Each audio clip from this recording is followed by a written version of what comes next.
তো ওই ইব্রাহিম আলাইহিস সালাতু ওয়াস সালাম থেকে আল্লাহ তাআলা আরো ২ টি সন্তান দিলেন। কয়টা?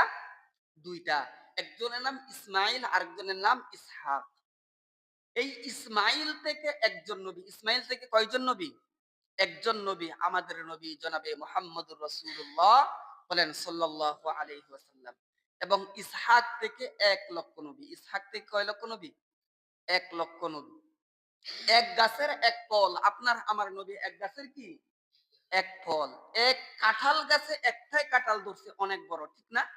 এটার মধ্যে ঝাড়ু বান্ধে, হ্যাঁ, জুতা টানা, মাশাআল্লাহ লেখা দেয় যেন ফাইটা না যায়, যেন চোখ না লাগে, নজর যেন না লাগে, এরকম হয় কি হয় না? কিন্তু গাছ আরেকটা, এটার মধ্যে কাঁঠাল ধরছে ১০০, একটা ডেব্বা, একটা বেকা, একটা তেরা, আরেকটার মধ্যে কুশ নাই, এরকম হয় কি হয় না?